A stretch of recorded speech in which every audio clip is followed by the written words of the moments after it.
Hello students, आप सभी प्रिय छात्रों का एक बार फिर से हमारे इस official YouTube channel science study well में बहुत बहुत स्वागत है। छात्रों, आज के इस लेक्चर में हम लोग जानने वाले हैं सूचक। ठीक है, हम लोग चैप्टर नंबर 2 यानी अम्ल, क्षारक एवं लवण क्लास 10th साइंस का केमिस्ट्री का भाग इस समय पढ़ रहे हैं।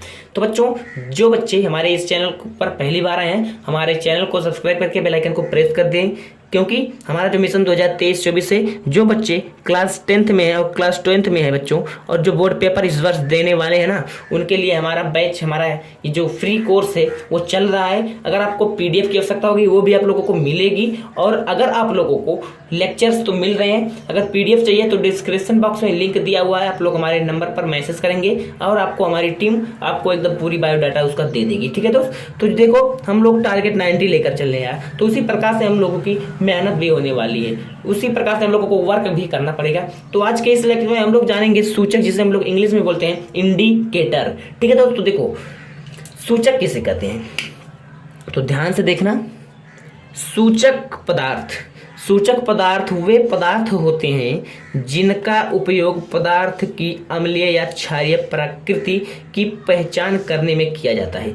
देखो दोस्तों, मैं आप लोगों को एक बात बता दूं यार, कि जब हमारे पहले जमाने के लोग क्या करते थे, पहले जमाने के लोग हमारे जो थे वो अम्ल और क्षारक का पता करने के लिए ना उसको, उस पदार्थ को अपने हाथ पर रख करके उसको चखते थे। उस पदार्थ को जिसको पता लगाना था, मतलब जिसका पता लगाना था कि अम्ल है या क्षारक है, तो उसका क्या करते थे, उसको वह अपने हाथों पर रख करके चखते थे और पता चल जाता था।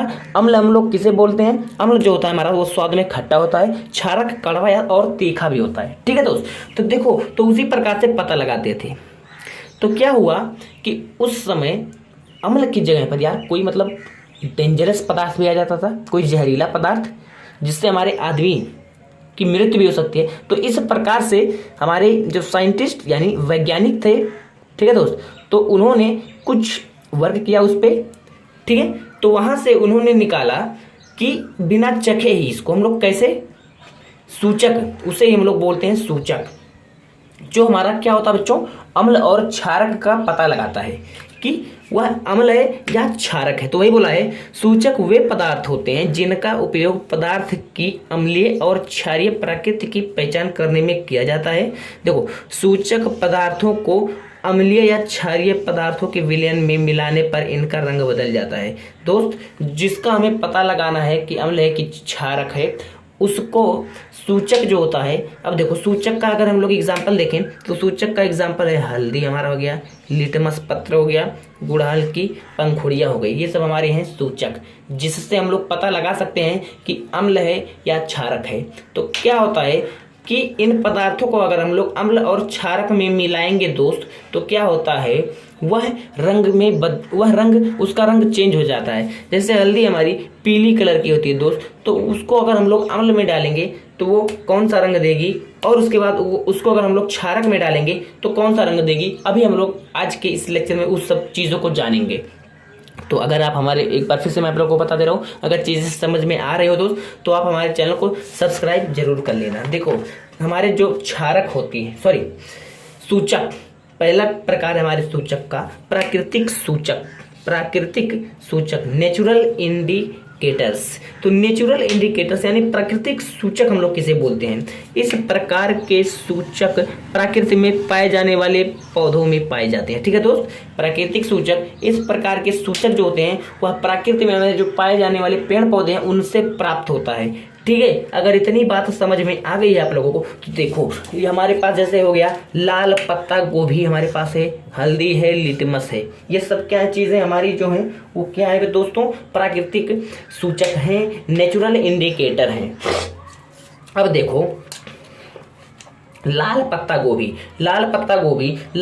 गोभी को अगर हम लोग अम्ल में मिलाते हैं और क्षारक में मिलाते हैं, लाल पत्ता गोभी जब हम लोग अम्ल में मिलाएंगे हमारे प्यारे छात्रों, तो ये कौन सा रंग देता है, लाल है।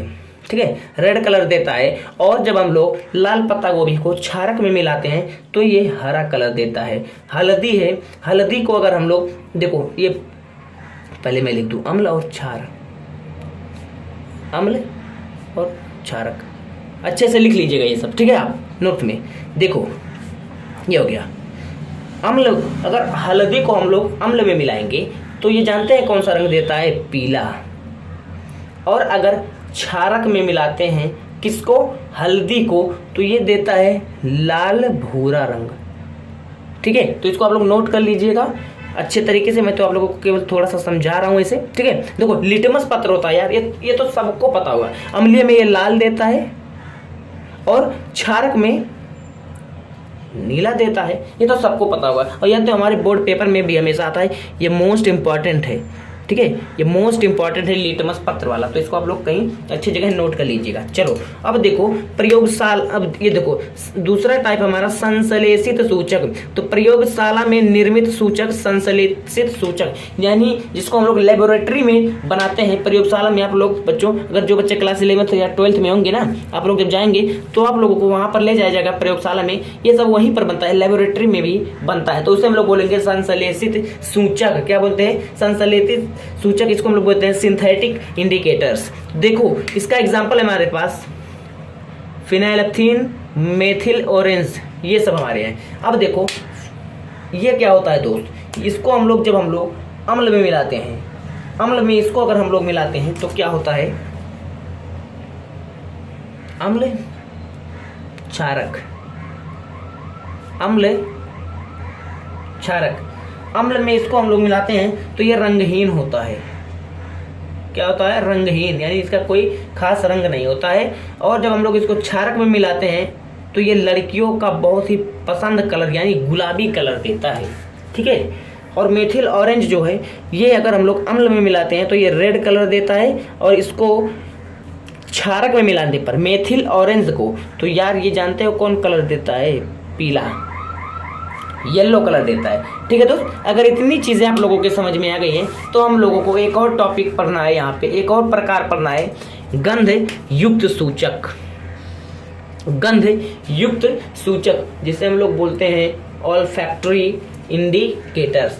तो ये क्या होते हैं, ये देखो, ये विशिष्ट गंध द्वारा अम्ल एवं क्षारक की पहचान में प्रयुक्त होने वाले सूचक गंध सूचक कहलाते हैं। इनका हम लोग यूज गंध के रूप में करते हैं। गंध से ही हमें ये बता देते हैं कि अम्ल है या क्षार है। ठीक है दोस्त, जैसे हमारा एग्जाम्पल हो गया वैनिला, प्याज, लौंग, ये सब हमारे क्या हैं दोस्त, ये सब हमारे कौन से सूचक हैं, गंधीय सूचक होते हैं। ये आप लोग याद कर लीजिएगा। ठीक है दोस्त, याद कर लीजिएगा, इंपॉर्टेंट है। ठीक है, तो हम लोगों ने आज के इस लेक्चर में पढ़ा है तीन चीजों को, टाइप्स ऑफ इंडिकेटर को पढ़ा है।